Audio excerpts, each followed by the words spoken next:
Magandang araw po sa inyong lahat mga kaibigan at kababayan. Kumusta na po kayo? Ngayon po ay sana po ay nasa mabuti tayong mga kalagayan at ligtas nga po sana sa anumang sakuna.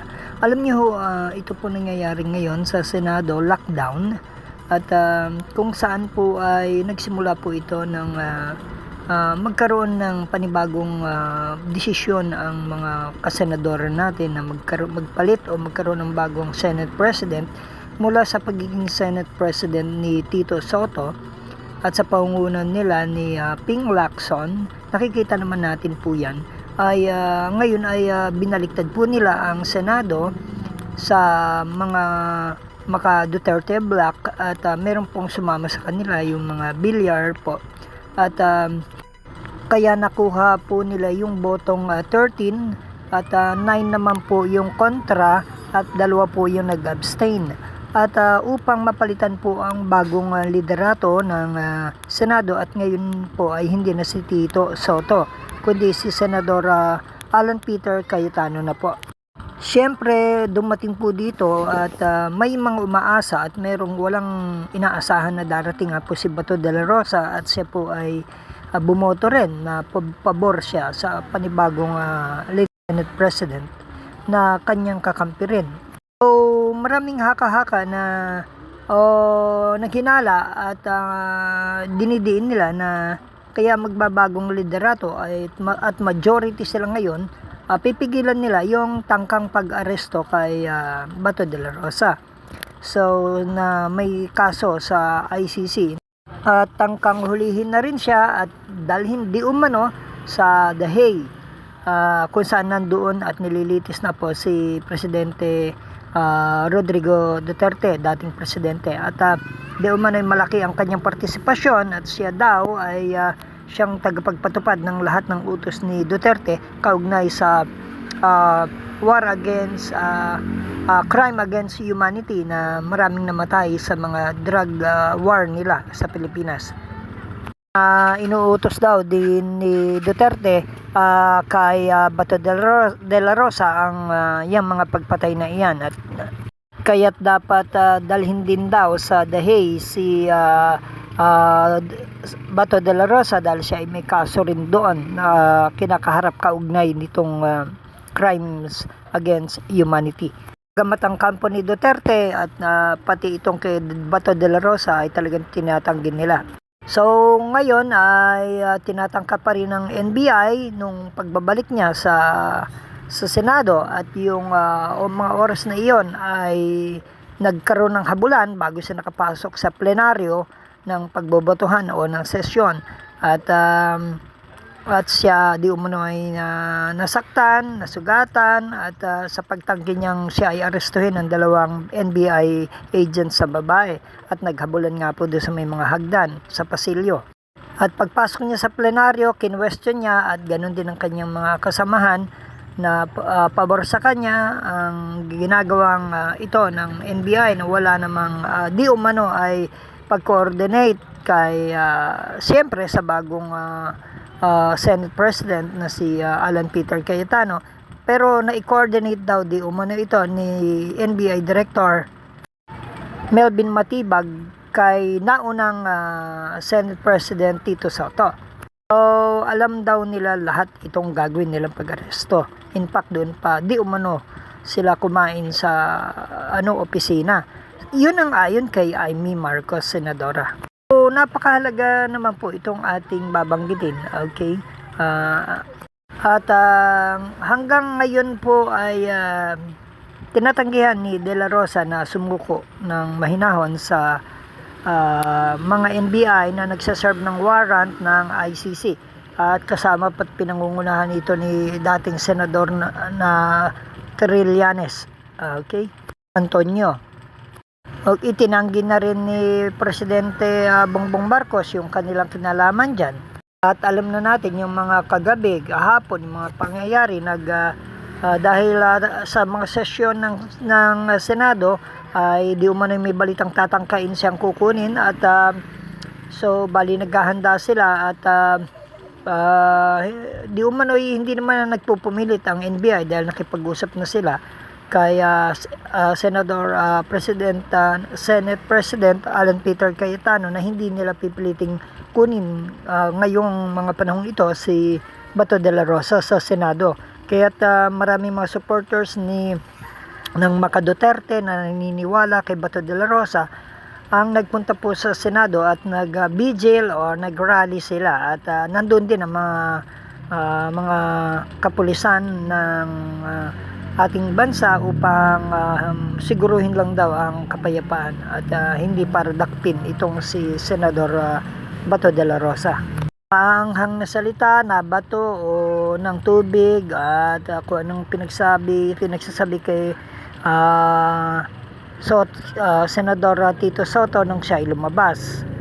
Galit na galit yung mga pro Duterte sa kanila, kasama sila Ping Lacson at iba pa yung mga kasamahan na bumoboto ayon sa kanila na si Tito Soto, at hindi sila pumabor kay Alan Peter Cayetano, at kaya nagagalit yung mga pro Duterte sa kanila. Nagkaroon ng putukan sa building ng second floor ng Senado kahapon, at nagwawala na yung mga tao na pro Duterte. At kini-question ito ng mga pro Duterte senators sa loob. At sana ay walang mangyari o walang mamatay. At nagpunta na rin po doon si DLG Secretary Remulla, at para mas secure lang daw yung paligid at hindi magkaroon ng malala, hindi para arestuhin si Bato de la Rosa. Kaya lockdown po ang Senado at ayaw nila magpapasok, ayaw din mula sa labas, at nandun din ang mga supporters na tumutulong sa mga pro Duterte senators, or pro lang daw yung mga senador na ito sa tama, at hindi pa naman daw criminal itong si Bato de la Rosa, at hindi naman dapat na gano'n ang ginawa di umano ng NBI na biglang pinasok, naghabulan pa, so dapat iginalang. So tama rin naman.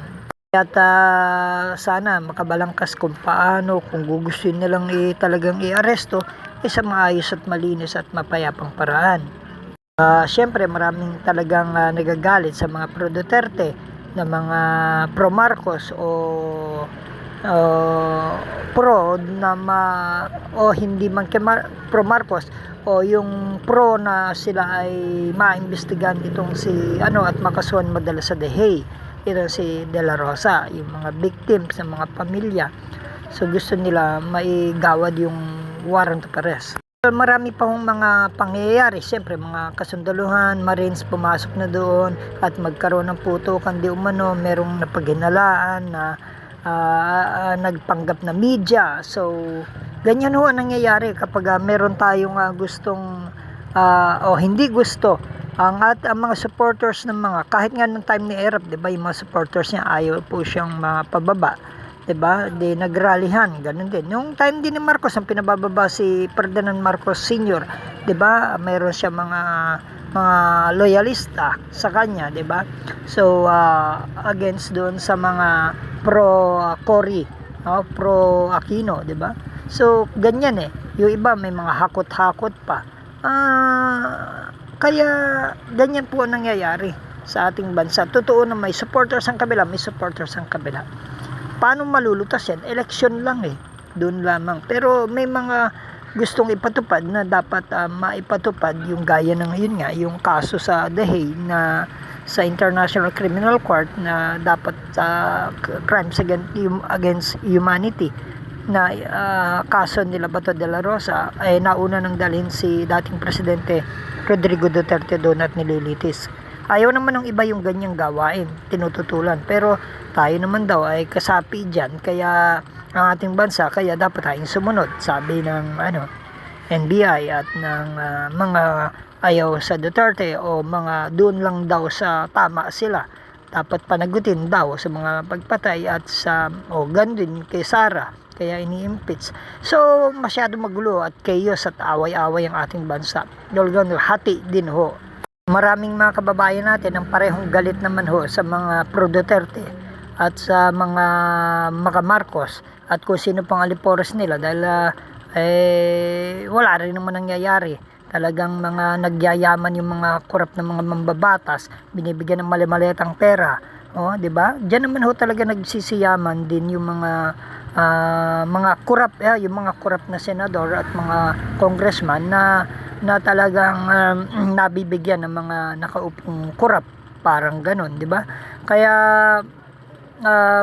naghihirap ang ating bansa at hindi natututukan yung mga pangailangan sa mga mahihirap, yung tamang pagbibigay ng ayuda, napupunta lamang sa mga alipores at mga magluluklok uli sa kanya. Ginagamit ito para parang pambili na doon, pangtulong daw pero pambili, pero hindi naman tunay na nakatutulong, kundi nagiging alipin ng pagbili ng boto itong mga tinutulungan at na siyempre sa kahirapan ng buhay. Pero nababago ba Pilipino? Hindi naman. Naghihirap pa rin at palala ng palala ang korupsyon. Ang daming mga proyekto hindi natatapos, may mga korupsyon, may mga cut ang mga nakaluklok sa baba, sa kaprobinsyahan man, sa mga mambabatas na nag-insert, 'di ba? Proyekto ng mga ganyan. Masasabi ho natin, wag ho nating kalimutan na may Diyos ho tayo sa mundong ito na higit na makapangyarihan sa sinumang politiko. Okay? Gaya na sinabi ni Propeta Daniel na walang higit na makapangyarihan sa o maimpluwensyang politiko na hindi kayang ibagsak. Marami nang ginawa ang Diyos tungkol dyan. At kailangan tayo manalig ng mga Kristiyano, lalo na yun talaga may relasyon sa Diyos, ay mga tunay na anak niya, manalangin tayo dahil may gagawin na pagbabago ang Diyos. Sana ito na. Okay? Kung dumating ang time na kung ano man mangyari, brace yourself at talagang may gagawin ng Diyos at sana kasama ang panalangin mabura lahat ng mga buhay, mga magnanakaw sa atin na nagpapahirap sa Pilipinas. Talagang mga buraw sila, talagang supilin at talagang parusahan talaga sila ng Diyos na ayaw nilang tumulong sa Diyos, sumunod sa Diyos at tulungan ang bayan ng mga naghihirap, kundi sila ang nagpapataba, ang palipores, ang pamilya nila. Okay? Ang mga ganyang tao ay gigil at galit ho ang Diyos. Hindi, wag natin sabihin natutuwa ang Diyos. Talagang karumal-dumal ho yung ganyang mga politiko, mga magnanakaw at may kalalagyan ho sila. Mamatay man sila sa kanilang pagnanakaw, hindi diretsong langit sila, diretsong impyerno. Yan ang malinaw na aral ni Kristo at ng mga alagad niya. Sa pagnanakaw nila, sa pagpapahirap at pagpapayaman, hindi masiyahan sa sweldo nila. Okay? So talagang professional ng mga sindikatong mga politiko ho. Mga hindi parehong mapagkakatiwalaan kahit anumang side, dahil mga sila'y kuminsan nakikita ng tao pinag-aagawan lang nila ang power, ang maupo. Ang daming mga bali-baliktaran ng mga senador, congressman sa kung sino na mauupo. Ayan, pabait-bait na naman, didikit na naman para sila'y manatili sa posisyon, sa sweldo at sa mga pwede ng kurakutin sa bayan. Pakasumpain kayo. Gago nyo lamang ang Pilipinas, ang pondo ng Pilipinas at ang mga mamamayang Pilipino. Matapos na sana kayo, tama na. Yun nga, sabi nila Biko Soto, talagang kailangan manalangin po tayo at magtiwala tayo sa Diyos. Idulog sa Diyos yung mga walang puso, mga magnanakaw na mga korap na ito sa ating bansa, at yung mga walang hangarin talaga para matulungan. Yung mga tunay na may hangarin na may pagmamalasakit, sana'y silang ating ipanalangin na talagang maiwan o manatili. Okay? Hindi yung pagtatakip sa mga kurap ang ginagawa, mga kaalipores nila at sila ay nakikinabang. Dapat mapalayas na yung mga yan. At talagang kung itong pangyayaring itong rally, naalala ko nung unang panahon, di ba? Walang nagawa si Marcos nung ibaba siya ng Diyos. Diyos ang gumilos noon. Walang nangyari doon sa iba pang kurap na tinanggal ng Diyos. Okay? Kaya kung hindi na kalugod-lugod sa Diyos itong si PBBM, ganyan din ang gagawin ng Diyos. Kung hindi na kalugod-lugod itong nangyari kay PRRD o di kay Sara, nagkikilos pa rin ng Diyos para sa kanila. Okay? Para tanggalin sila. Walang matibay na mga pamunuan na hindi kayang ibulusok ng Diyos kung talagang sila hindi nakapakipakinabang at masama na. Talagang ibabagsak at maglalagay ang Diyos. At ang Diyos, kung sino man ang maluklok at piliin ng tao, o kung sino man ang maluklok na payagan ng Diyos sa kanyang permissive will or divine will, bahala ang Diyos. Pinakamahalaga, merong nananalangin para sa bansa at nagmamahal na idinudulog ito sa Diyos. Yun ang nais ng Diyos. At aayusin niya base sa panalangin sa mga nagnanais ng matuwid ng pamahalaan na maisuko. At higit dapat dyan sa magandang pamamahala, dapat pamamahalaan na ng Diyos. Yun ang sanang hilangin talaga natin, na malugod, maluwalhati ang Diyos. Dahil minsan ang Diyos wala lang siyang pakialam sa mga bansang walang takot sa Kanya. Magkamatayin kayo, magkaubusan kayo, bahala kayo sa buhay niyo. Pero maganda kung talagang magkaroon tayo ng may takot sa Diyos sa mga namumuno. Hindi para umulad ng bansa, kundi malugod ang Diyos, maluwalhati ang Diyos.